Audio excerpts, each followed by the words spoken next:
Shalom. Haleluya. Puji Tuhan. Semangat. Haleluya. Bapak Ibu Saudara yang dikasihi oleh Tuhan, mari kita sama-sama berdoa.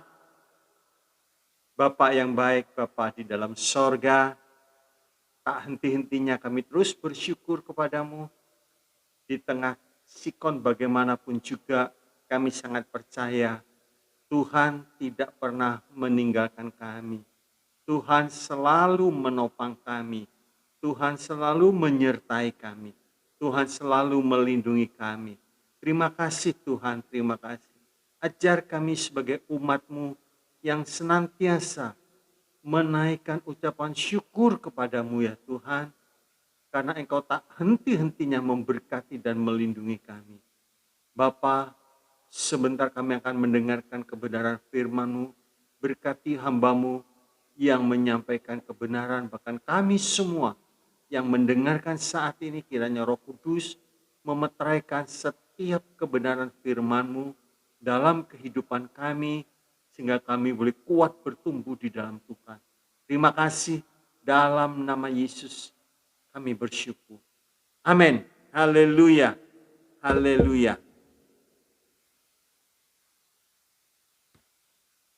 Pada hari ini saya ingin menyampaikan tentang berkat atas rumah tangga. Berkat atas rumah tangga. Bapak, Ibu, Saudara yang dikasihi oleh Tuhan, kalau kita melihat judulnya mengandung kata berkat, itu jauh lebih menyenangkan daripada kita pikul salib. Tetapi saudaraku, ya, berkat Tuhan itu selalu ada salib di dalam berkat. Ya. Saya beri contoh. Berkat Tuhan ada di atas kepala orang benar. Bagaimana bisa kita benar kalau kita tidak mau pikul salib, tidak mau taat kepada perintah Tuhan. Nah, pada hari ini mari kita semua membaca Mazmur 128 ayat pertama sampai yang ke-6. Nyanyian ziarah. Berbahagialah setiap orang yang takut akan Tuhan, yang hidup menurut jalan yang ditunjukkannya. Di ayat pertama kita melihat ini dalam konteks rumah tangga. Di ayat pertama ini fokusnya kepada suami. Yang kedua, apabila engkau memakan hasil jerih payah tanganmu, berbahagialah engkau dan baiklah keadaanmu. 3, istrimu, nah ini kaitannya dengan ayat pertama, istrimu akan menjadi seperti pohon anggur yang subur di dalam rumahmu. Anak-anakmu seperti tunas pohon zaitun sekeliling mejamu. Sesungguhnya demikianlah akan diberkati orang laki-laki yang takut akan Tuhan. Kiranya Tuhan memberkati engkau dari Sion, supaya engkau melihat kebahagiaan Yerusalem seumur hidupmu. 6 terakhir, dan melihat anak-anak dari anak-anakmu, damai sejahtera atas Israel. Jadi kalau kita melihat, kita akan menikmati 2 generasi, anak dan anak dari anak kita. Kalau Ayub 4, ya, haleluya. Nah, Bapak Ibu Saudara yang dikasihi oleh Tuhan, keluarga bisa berbahagia karena suami atau karena istri, apalagi kalau kedua-duanya sama-sama cinta Tuhan, keluarga akan makin bahagia. Nah, kalau keluarga mengalami kepahitan dalam rumah tangganya, itu salah keduanya. Kalau satu salah, yang satu sungguh-sungguh berharap pada Tuhan Yesus, masih bisa bahagia. Sebab dua tiang dalam rumah tangga, kalau satu roboh, satu tetap berdiri, maka Tuhan yang akan menopang. Ya. Tuhan yang akan membela, Tuhan yang akan memberkati, karena di dalam rumah tangga itu ada orang benar. Haleluya. Ya. Jadi bisa bahagia. Kita melihat memang berat, saudara. Sebenarnya kalau dalam rumah tangga seandainya beban itu 100 kilo. Sekarang dipikul sendiri, ya berat. Ya berat, saudara. Tapi kalau diangkat dua-dua, ringan. Tapi kalau satunya roboh, satunya bertahan, maka Tuhan yang menopang. Sehingga beban itu jadi ringan dan bisa teratasi. Apalagi anak-anak bisa ikut menentukan kebahagiaan keluarga orang tuanya. Jangan sampai anak-anak tidak bisa diberi nasihat, ya, mau-maunya sendiri. Itu menjadi lebih berat beban itu. Sekarang kita melihat anak-anak kadang kena pergaulan bebas, ya, kena pergaulan yang jahat, akhirnya jadi rusak. Itu menikamkan banyak duka cita dalam hati orang tua. Tapi kalau anak-anak itu diberi nasihat, terus menurut, taat, itu banyak sekali membantu, bahkan bisa menjadi sumber sukacita bersama kedua orang tua dan anak-anak. Dikatakan dalam Mazmur 128, berbahagia, ayat yang pertama itu saudaraku, berbahagialah suami yang takut akan Tuhan. Ya. Nah, takut akan Tuhan itu dimungkinkan, saudaraku, bisa berbahagia karena takut akan Tuhan, sebab sang suami percaya kepada Tuhan. Sehingga orang yang percaya kepada Tuhan bisa memiliki takut yang betul. Takut dengan betul, saudaraku. Orang yang takut akan Tuhan itu hidupnya jauh dari dosa. Bukan berarti, ya, saudara perhatikan, orang yang takut akan Tuhan itu hidupnya jauh dari dosa. Bukan berarti dosa tidak menggodanya, tetapi ia berani berkata tidak kepada tawaran-tawaran dosa. Kalau saudara perhatikan Yusuf, saudara perhatikan akan hal ini. Orang ini, Yusuf ini takut akan Tuhan. Dosa masih bisa datang. Dosa masih bisa menggoda, tapi Yusuf punya kekuatan untuk menolak. Ya. Dalam Amsal 16 ayat yang ke-6 dikatakan demikian, saudaraku. Amsal 16 ayat yang ke-6, dengan kasih dan kesetiaan kesalahan diampuni.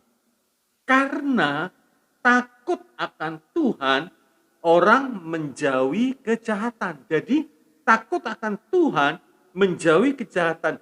Tuhan ada di segala tempat. Nah, orang yang takut akan Tuhan, sekalipun jauh dari keluarga, dia tetap terpelihara. Dia menjauhi, saudaraku, ya. Berarti orang yang takut akan Tuhan itu hidup dalam kekudusan, bukan hanya di rumah, tetapi dimanapun ia berada. Bahkan sampai dalam hati dan pikirannya. Ya. Jadi orang yang takut akan Tuhan bukan hanya di rumah, tetapi dimanapun ia berada.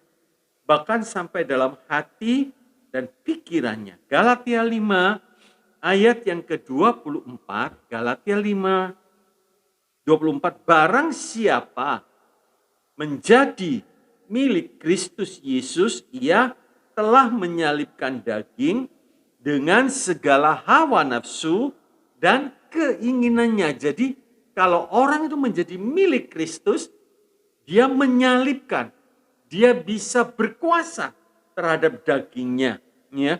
Jadi tidak menggenapi, tidak menuruti kemauan-kemauan yang tidak baik, ya. Kalau hanya dalam perbuatan seseorang takut dosa, itu artinya dia takut akan manusia. Wah, kelihatan manusia. Jadi jangan sampai kelihatan. Nah, kalau dalam pikiran dia menjaga, itu namanya takut akan Tuhan. Ya. Di dalam Yeremia 17 ayat 9 sampai 10. Kita melihat Yeremia 17 ayat 9 sampai 10 dikatakan, betapa liciknya hati, lebih licik daripada segala sesuatu. Hatinya sudah membatu, siapakah yang dapat mengetahuinya? Nah, dikatakan, aku Tuhan yang menyelidiki hati, yang menguji batin untuk memberi balasan kepada setiap orang setimpal dengan tingkah lakunya. Ya, jadi kita takut melakukan pelanggaran bukan kalau dilihat oleh manusia. Sekalipun manusia tidak melihat kita, kita punya pengertian. Takut akan Tuhan itu menjadi dasar dalam rumah tangga yang bahagia. Rumah tangga yang bahagia dibangun di dalam kasih, dan kasih yang takut akan Tuhan. Sebab sumber celaka, ya, sumber kepahitan, itu kita melihat ciri-ciri daripada neraka. Sumber celaka, sumber kepahitan, sebab upah dosa adalah maut. Ya, upah dosa adalah maut. Kita melihat, saudaraku, lebih lanjut, ada rumah tangga yang suami atau istrinya rusak, atau dengan kata lain jatuh dalam dosa dan tidak mau bertobat sama sekali. Kelihatan tidak mau bertobat sama sekali. Itu belum berarti bahwa seluruh hidupnya gagal. Kalau dia sampai terakhir belum bertobat, Tuhan lihat, Tuhan akan petik, Tuhan akan ambil. Jadi kalau suami atau istri masih hidup, masih ada kemungkinan untuk bertobat sebab masih bernafas. Siapa sangka Simpson bertobat saat detik-detik terakhir? Kita kan tidak tahu. Di saat dia terakhir, dia berseru kepada Tuhan, beri kesempatan aku sekali ini, dan mati. Sebab itu, saudaraku, kalau kita melihat suami atau istri yang tidak mau bertobat, itu belum berarti bahwa seluruh hidupnya gagal total. Sebab kalau suami atau istri tetap setia pada Tuhan, salah satu, jangan dua-dua. Kalau dua-duanya rusak, ya roboh rumah tangga itu. Kalau salah satu masih bertahan, janji Tuhan, jaminan Tuhan itu pasti berlaku. Ya. Dikatakan, saudaraku, di dalam Kisah 16 ayat 31, maka seluruh keluarga itu bisa bertobat. Percayalah kepada Tuhan, maka engkau dan seisi rumahmu selamat. Memang tidak otomatis. Yang roboh itu pasti tidak akan berdoa. Tapi yang tidak roboh, dia berdoa terus, berdoa di dalam kebenaran. Ya, kuasa doa itu besar. Dan Tuhan memberi kesempatan untuk bertobat kepada salah satu yang melakukan pelanggaran. Nah, sebab itu saudaraku, ya kita jangan mengharapkan kalau suami atau istri keras hati tidak mau bertobat, Tuhan kapan matinya. Jangan. Saudaraku, jangan mengharapkan kematiannya, tetapi belajar mencintai. Kecuali yang tidak bertobat meninggalkan orang yang sungguh-sungguh kepada Tuhan, ya apa boleh buat, ya. Tapi yang ditinggalkan tetap dia mencintai, ya, tetap mencintai. Nah, hidup dikatakan dalam Mazmur 128 tadi, hidup menurut jalan yang ditunjukkan. Tadi dikatakan berbagailah setiap orang yang takut akan Tuhan, terus dilanjutkan yang hidup menurut jalan yang ditunjukkan.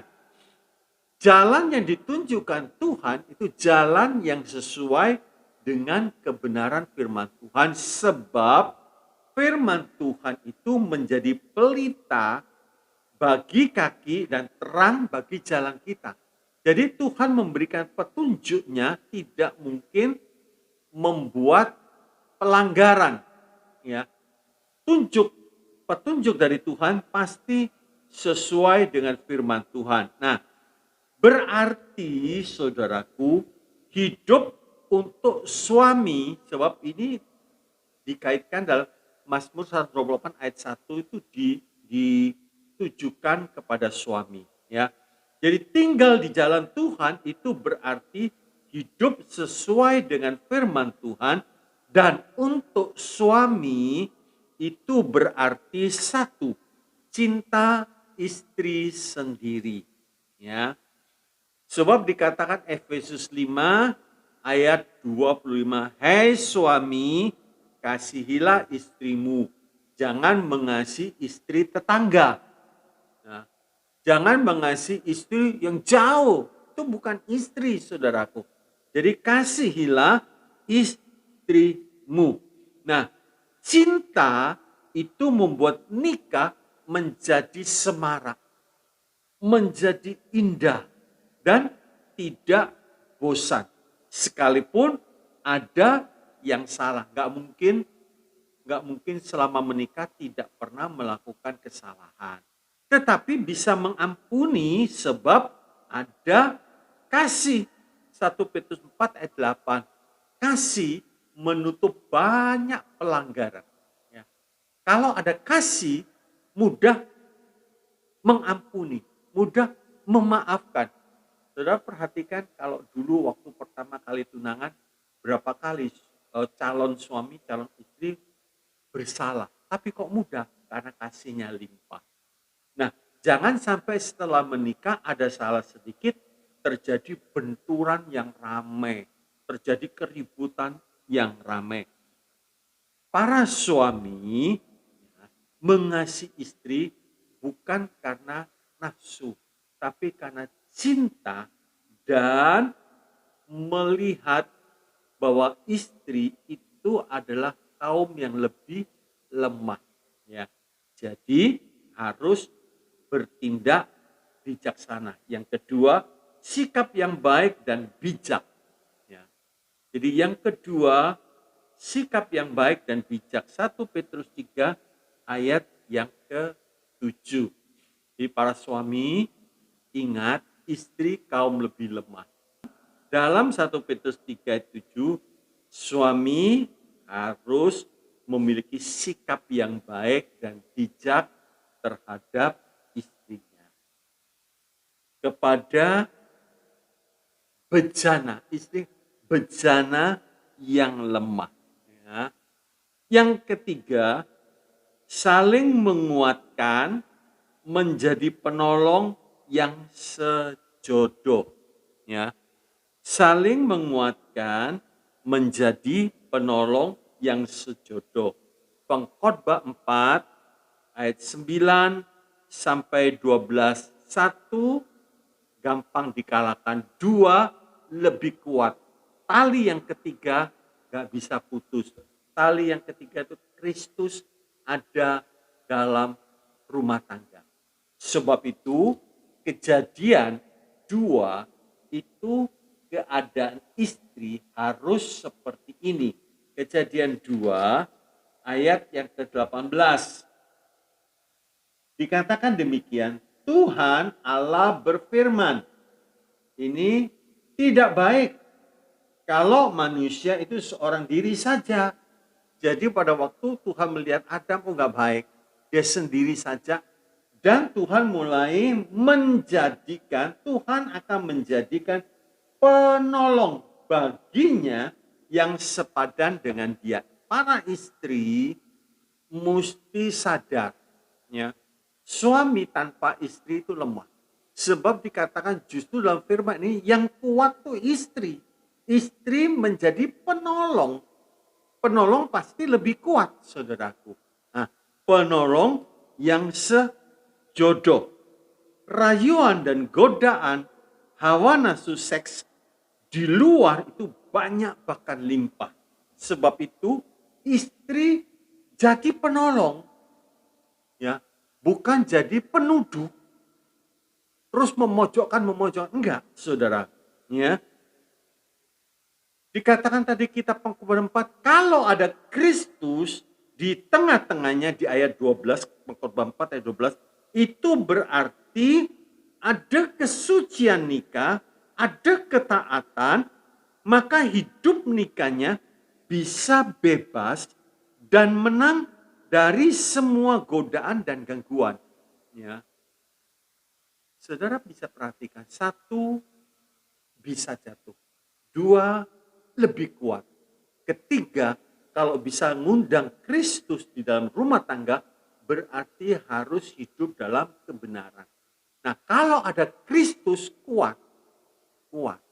Sebab itu para istri belajar menjadi penolong. Ya, bukan perongrong. Lain, saudara ya. Istri jadi penolong, bukan perongrong. Kalau suami pulang, mana duit? Dapat berapa duit? Nah, bukan, saudara. Saya percaya semua saudara yang mendengarkan firman Tuhan saat ini, saya yakin semua istri menjadi penolong. Haleluya. Nah, dikatakan dalam Mazmur 128 ayat yang kedua demikian, apabila engkau makan hasil jeripayah tanganmu, berbahagia engkau dan baiklah keadaanmu. Jasmani, Mazmur 128 ayat 2, jasmani dan rohani terpelihara dengan limpah, dengan baik, saudara. Dengan baik, saudara. Haleluya. Ayat 1 itu suami pegang kunci, sebab rata-rata yang bekerja, rata-rata yang keluar itu suami. Di ayat 2, maka berkat jasmani dan berkat rohani akan terpelihara. Haleluya. Karena ada dasar takut akan Tuhan, maka hidupnya berkenan. Nah, kalau hidupnya berkenan kepada Tuhan, dikatakan mata dan telinga Tuhan tertuju kepada orang benar, orang tersebut. Haleluya. Nah, kalau disertai Tuhan, itu satu jaminan yang luar biasa. Hidup pasti berhasil, jasmani dan rohani. Jangan engkau menyimpang ke kanan atau ke kiri, supaya perjalananmu berhasil. Ya. Jadi kalau kita tidak menyimpang dari kebenaran firman Tuhan, maka kita berhasil. Dikatakan ia seperti pohon yang ditanam di tepi aliran air, yang menghasilkan buahnya pada musimnya, dan yang tidak layu daunnya, dan apa saja yang diperbuatnya berhasil. Karena Tuhan, haleluya. Di tengah-tengah masa sulit, iya, Jaminan Tuhan, firman Tuhan itu berlaku dalam segala musim, saudara. Ya. Dalam segala musim. Kalau Tuhan mengatakan kamu akan berhasil, dibuat berhasil, pasti berhasil. Nah, sebab begini saudaraku. Lebih lanjut coba kita melihat lebih dahulu. Apabila engkau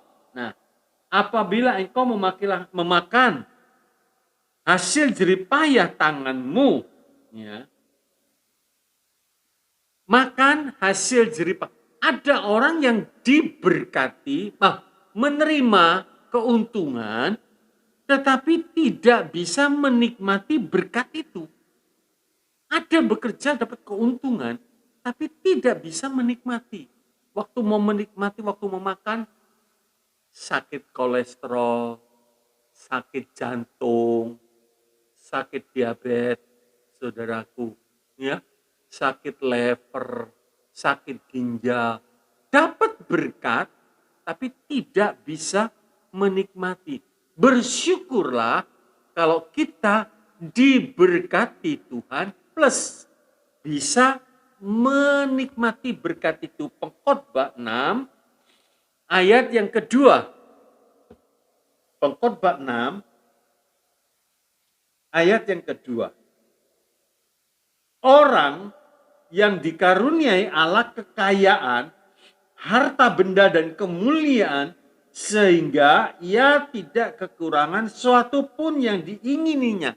Saudara perhatikan, tetapi orang itu tidak dikaruniai kuasa oleh Allah untuk menikmatinya, melainkan orang lain yang menikmatinya. Inilah kesia-siaan dan penderitaan yang pahit. Siapa yang menikmati? Kalau sakit ya dokter. Ya, saudaraku, jadi bersyukurlah kalau kita bisa bekerja membawa berkat dalam genggaman tangan kita, terus kita bisa menikmati. Wow, itu luar biasa. Itu sungguh Tuhan berkenan. Haleluya, haleluya. Ya. Nah, Bapak, Ibu, Saudara yang dikasihi oleh Tuhan, jangan takut dengan berbagai macam kesukaran di akhir zaman ini. Ya, Tuhan sanggup menolong. Tuhan jaminan kita. Haleluya. Orang yang berkenan kepada Tuhan, yang takut akan Tuhan itu, dia bisa berpada. Dia bisa dipercayai uang dan fasilitas lainnya. Sebab itu Tuhan membuatnya berhasil. Mungkin belum kaya. Kaya itu relatif, saudara. Ya. Bukan absolut, relatif. Ya. Tetapi kalau kita menerima, terus kita penuh rasa syukur, itu kaya, saudaraku. Kaya. Ada orang yang diberkati, pekerjaannya berhasil, tapi pulang khawatir, pulang takut, pulang gelisah dan lain sebagainya. Kalau kita bisa menikmati itu karena Tuhan. Dikatakan, berbahagialah engkau dan baiklah keadaanmu. Haleluya. Haleluya. Luar biasa. Dikatakan, apabila engkau makan hasil jeripayah tanganmu, berbahagialah engkau dan baiklah keadaanmu. Bahagia itu dari Tuhan. Bahagia dari Tuhan bukan hanya di dalam dunia saja, saudara. Tetapi bahagia dari Tuhan itu lain. Sekalipun mungkin kita kan masih di dunia, nggak mungkin kita terlepas dari berbagai macam kesukaran, ancaman-ancaman dan lain, gempa bumi, bencana dan lain sebagainya, saudara. Sekalipun hal-hal yang jelek terjadi, tetapi Tuhan sanggup mengubah menjadi kebaikan. Itu berbahagia daripada Tuhan. Coba kita melihat Roma 8 ayat yang ke-28. Saudara perhatikan ini. Roma 8:28, kita tahu sekarang bahwa Allah turut bekerja dalam segala sesuatu. Bekerja dalam sesuatu, baik kesukaran ekonomi, baik bencana alam, baik ancaman dan lain sebagainya, untuk mendatangkan kebaikan bagi mereka yang mengasihi Dia, yaitu bagi mereka yang terpanggil sesuai dengan rencana Allah. Jadi saudaraku, bahagia daripada Tuhan itu bahagia beda. Bahagia dunia habis, sejahtera habis, tidak ada sejahtera. Sebab itu pada waktu Tuhan mau pergi, dia pesan dengan khusus, sejahteraku sendiri ku berikan kepadamu, tidak seperti yang diberikan oleh dunia. Sejahtera dunia itu gampang habis, saudaraku. Mungkin satu orang pegang duit banyak, senang, sejahtera, sukacita. Tapi begitu uangnya habis, sejahteranya hilang. Tapi sejahtera dari Tuhan tembus berbagai macam kesukaran, sebab Allah itu sumbernya, sumber sukacitanya. Haleluya. Dikatakan ayat yang ketiga, istrimu akan menjadi pohon anggur yang subur. Haleluya. Anggur itu menurut firman Tuhan menceritakan tentang kesukaan. Coba kita melihat Mazmur 104 ayat yang ke-15. Mazmur 104 ayat yang ke-15 dikatakan demikian. Dan anggur yang menyukakan hati manusia, yang membuat muka berseri karena minyak, dan makanan yang menyegarkan hati manusia. Anggur itu menjadi kesukaan. Buat siapa? Dikatakan istrimu akan menjadi anggur yang subur. Buat siapa? Tentu buat suami, ya. Tentu buat suami. Istri yang menyenangkan itu dipersembahkan untuk suami, bukan dipersembahkan untuk para pria lain. Enggak, sebab ini di dalam rumah, ya. Di dalam rumah, istri menjadi kesukaan bagi suami plus anak-anak, ya. Dikatakan seluruh isi rumah itu mengalami sukacita karena sang istrinya baik. Pakaian dari linen dan menjualnya. Ia menyerahkan ikat pinggang kepada pedagang. Pakaiannya adalah kekuatan dan kemuliaan. Ia tertawa tentang hari depan. Ia membuka mulutnya dengan hikmat. Pengajaran yang lemah lembut ada di lidahnya. Ia mengawasi segala perbuatan rumah tangganya. Makanan kemalasan tidak dimakannya. 28, saudara perhatikan. Anak-anaknya bangun dan menyebutnya berbahagia. Pula suaminya memuji dia. Nah, ini istri, saudaraku. Kalau istri jadi pohon anggur yang subur, haleluya. Dia akan membuat pakaian, ya. Baik pada waktu dingin, anak-anak dan suaminya nggak takut karena dia sudah mempersiapkan pakaian yang tebal, ya. Haleluya. Dan kita melihat lebih lanjut, dia mengawasi. Malas tidak mau, saudara. Dia nggak malas. Jangan jadi istri terus malas, saudara. Nggak mau mengerjakan ini dan itu.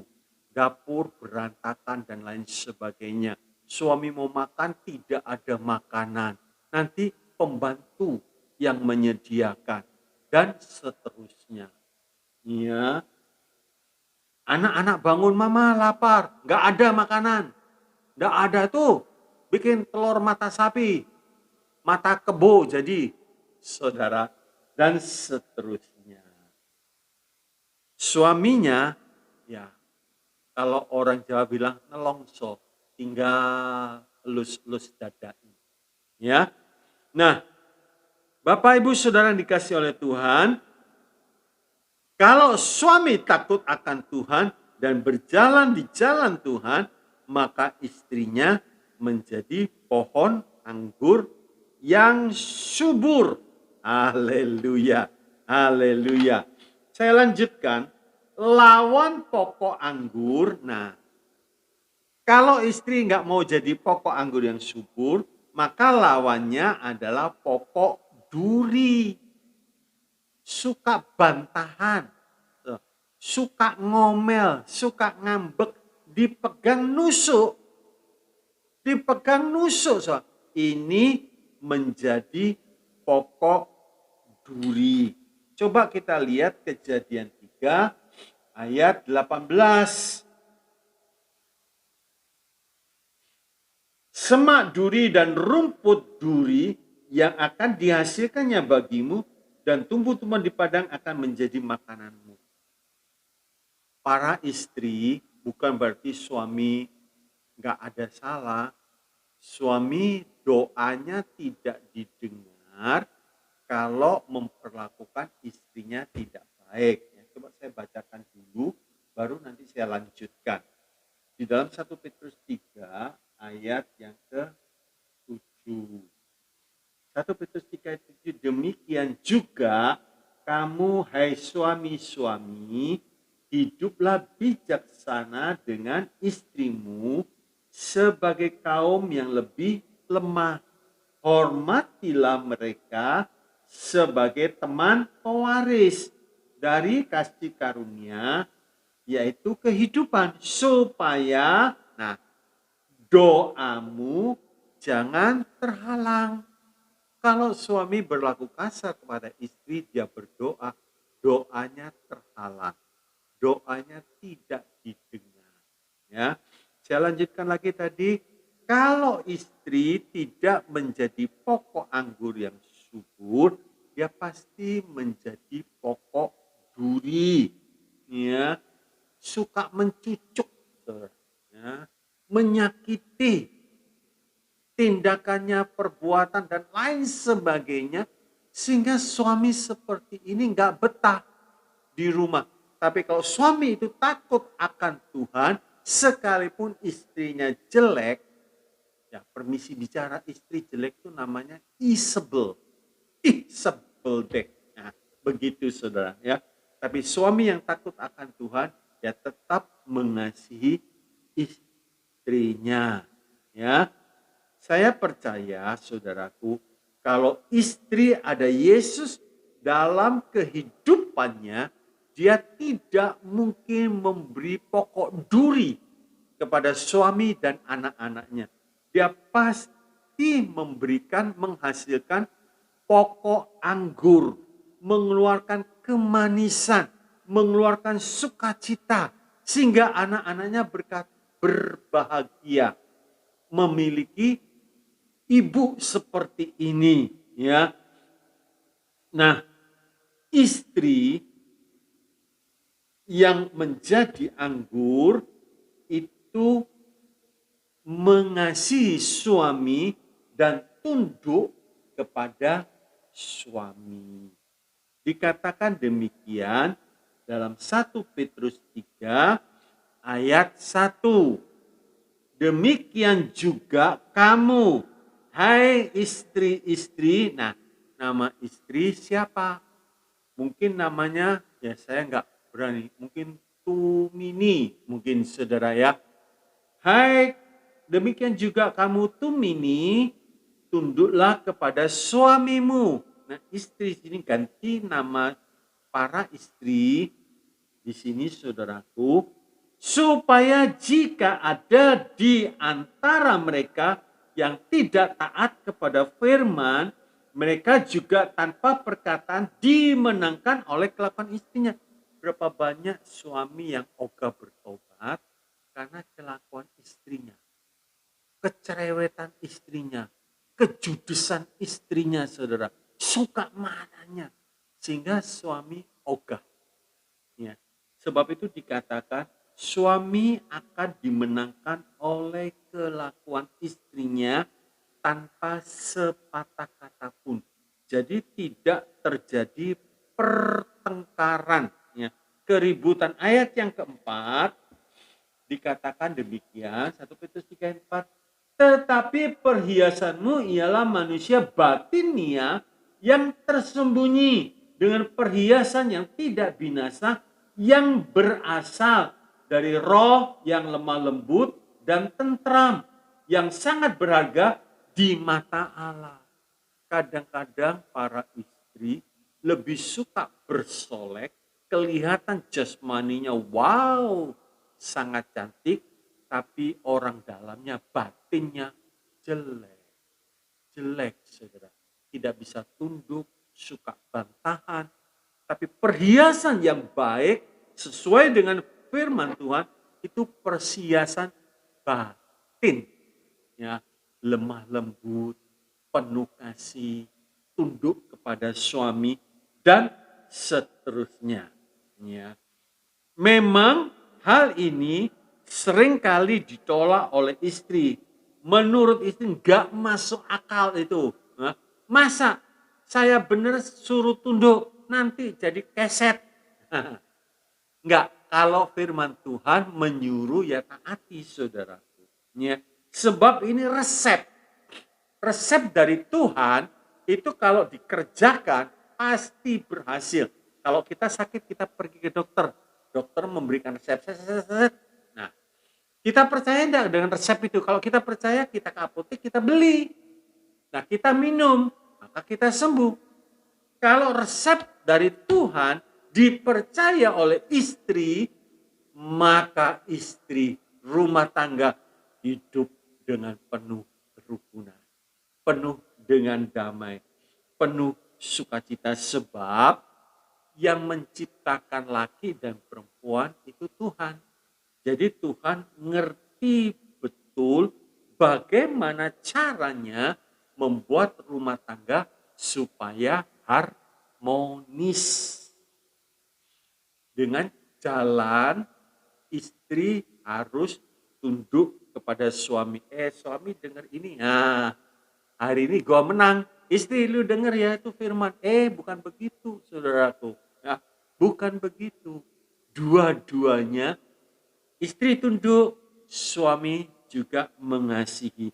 Memang ini sulit untuk para istri yang memakai kekuatan pikiran sendiri, ya.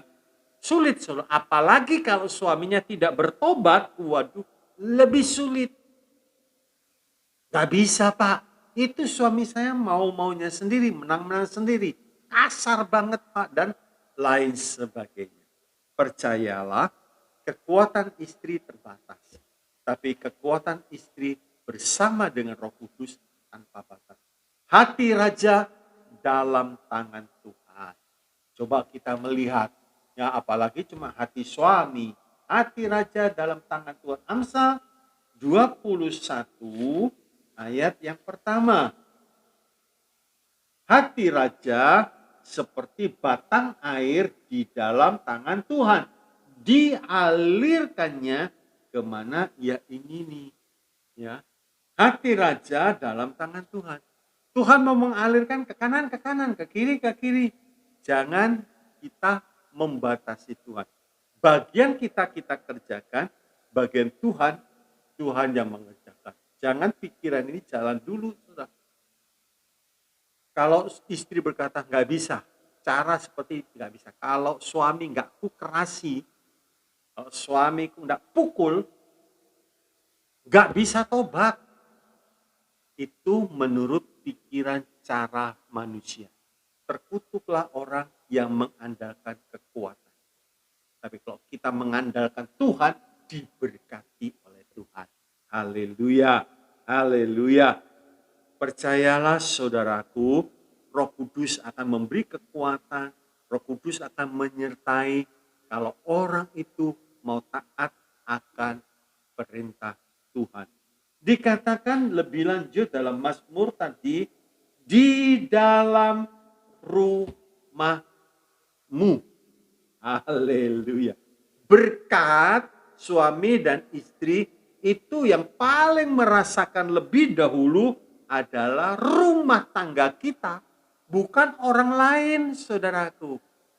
Di dalam rumah, kalau suami menjadi kepala, istri menjadi pohon anggur yang subur, maka seluruh isi rumah tangga mengalami sukacita Nah, kalau sudah rumah tangga mengalami, itu keluar berkat, saudara. Tapi di dalam dulu, jangan suami menjadi berkat ke tetangga. Ke tetangga kanan, ke tetangga kiri, ke tetangga depan, ke tetangga belakang. Enggak, tapi di rumah jadi setan. Bukan begitu, saudara. Bukan. Di dalam rumah, kalau suami menjadi kepala, istri menjadi pohon anggur yang subur, ada sukacita, ada sumber kepuasan. Haleluya. Nah, rumah tangga seperti ini, rumah tangga yang menjadi berkat. Nah, rumah tangga yang menjadi berkat sehingga orang-orang di sekitarnya melihat Kristus di dalam rumah tangga itu dan Kristus dipermuliakan. Coba kalau suami istri berantem terus, maka nama Kristus dihujat karena rumah tangga itu. Habis orang berkata, Minggu ke gereja, Selasa doa, Rebo ikut pelajaran Alkitab, tapi di rumah berantem terus. Setan itu. Nah, nama Tuhan dihujat. Tapi kalau ini menjadi berkat di rumah tangga, orang melihat, oh haleluya, haleluya. Bapak, Ibu, Saudara yang dikasihi oleh Tuhan, orang yang takut akan Tuhan, pasti suami istri tertanam di dalam rumah, bukan di luar rumah. Ya. Mungkin masih bisa muncul duri, tetapi tidak menjadi malapetaka. Pernikahan, ya, kita sih mengimpikan pernikahan ideal, tidak ada pertengkaran, tapi tidak mungkin, saudara. Pasti ada selisih paham dan lain sebagainya. Tapi kalau dua-duanya tertanam di dalam rumah, suami takut akan Tuhan, istri menjadi pokok anggur, perselisihan yang kecil-kecil akan bisa diselesaikan dengan baik sebab dua-duanya mau pikul salib. Nah, sekarang saya sampai di kesimpulannya. Dalam kesimpulan, dalam Mazmur 128 ayat 4 sampai 6, itu saudara bisa baca nanti. 1. Suami harus, bukan opsi, tidak ada pilihan yang lain. Suami yang sudah menikah harus hidup takut akan Tuhan. Bujang takut akan Tuhan, juga harus takut akan Tuhan. Ya. Suami harus hidup takut akan Tuhan, dimanapun dia berada. Yang kedua, istri dipanggil jadi berkat dalam rumah tangga. Ya, para istri, memang tugas istri itu dalam rumah tangga. Diatur rumah tangga itu dengan baik, saudara. Sehingga mungkin anak-anak pulang sekolah ada makanan. Suami pulang bekerja ada tersedia makanan. Haleluya. Otomatis itu sekalipun suami tidak ngomong, tapi dia merasakan anggur yang manis di dalam rumah tangga, bukan pokok duri. Pulang kerja mungkin tanya, mana makanannya? Belum masak. Gak ngerti kamu ya, ini repot sekali. Ya Tuhan. Nah, kalau seperti itu jangan heran. Banyak duri dalam rumah tangga. Kalau tidak ada Tuhan, rumah tangga itu bisa bubar.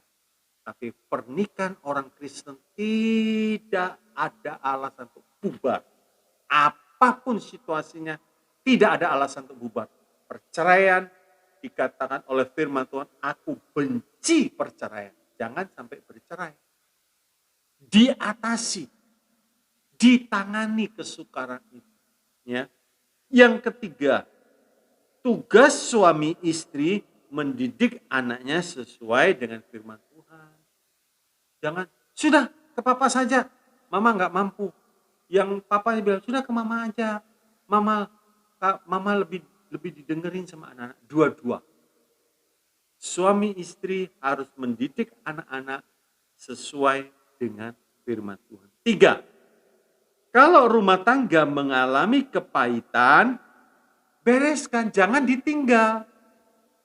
Jangan ditinggal kabur, saudara. Sebab suami pria wanita sebelum masuk rumah tangga, dia berjanji untuk sehidup semati. Ya. Tidak ada yang bisa memisahkan engkau dari memisahkan aku. Ya. Kecuali kematian. Belum sampai mati udah pisah. Belum mati sampai pisah. Jadi kalau rumah tangga mengalami kepahitan, bereskan. Jangan dibiarkan, saudara. Bereskan sebab Tuhan sanggup memulihkan rumah tangga itu dan sanggup memberikan anggur yang manis. Mujizat Tuhan yang pertama itu air menjadi anggur. Waktu pernikahan di negeri Kana, kehabisan air anggur. Ya. Nikah kalau tidak dijaga, suasana manis bisa habis. Tetapi jangan takut. Kalau ada kepahitan, datang kepada yang membentuk rumah tangga. Dari awal Tuhan berkata, enggak baik Adam sendiri, diberi penolong. Nah, memang ada perbedaan laki dan perempuan, ada perbedaan. Tetapi perbedaan itu bukan membuat perpecahan. Tapi perbedaan itu justru menjadikan keindahan, kemanisan, kepuasan sendiri. Haleluya. Kiranya firman Tuhan yang sudah saya sampaikan boleh menjamah hati kita, istimewa. Kalau ada rumah tangga yang bermasalah, biar kesempatan hari ini dengar baik-baik, ditaati. Mentaati firman Tuhan tidak semanis mendengarkan firman Tuhan. Sebab mentaati firman Tuhan harus ada penyangkalan diri. Mari kita berdoa. Bapa di dalam sorga, terima kasih hari ini Tuhan memberikan kebenaran firman Tuhan tentang berkat atas rumah tangga. Biar rumah tangga umat-Mu hari ini diberkati oleh Tuhan. Mengalami suasana surga, sukacita. Anak-anak boleh dekat kepada orang tua. Suami istri boleh duduk bersama. Rumah tangga itu home sweet home. Mengalami kemanisan yang luar biasa. Dunia tidak menjamin, dunia tidak menjanjikan. Tapi rumah tangga yang dibangun di atas dasar batu karang Kristus akan senantiasa memancarkan anggur yang manis. Bapa, Engkau tahu siapa saat ini yang mengalami rumah tangga yang mulai goncang. Rumah tangga yang mengalami kehabisan air anggur. Tuhan Yesus tolong pulihkan. Jangan sampai bercerai. Sebab Tuhan tidak menyukai perceraian. Bahkan Tuhan mengatakan benci akan perceraian. Tuhan tolong sadarkan suami yang keras. Sadarkan istri yang suka bantahan.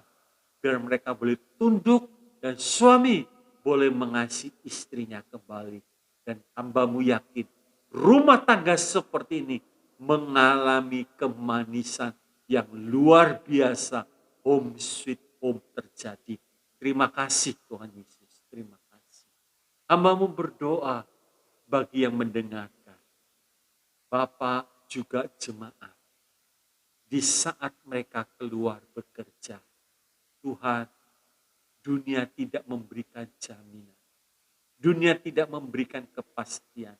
Hanya di dalam Yesus kami mengalami kepastian. Di saat kami keluar, Engkau berkata, Tuhan menjaga, Tuhan melindungi, dan Tuhan menjadikan berhasil. Di saat kami pulang, berkat itu tidak tercecer, tidak hilang di tengah jalan.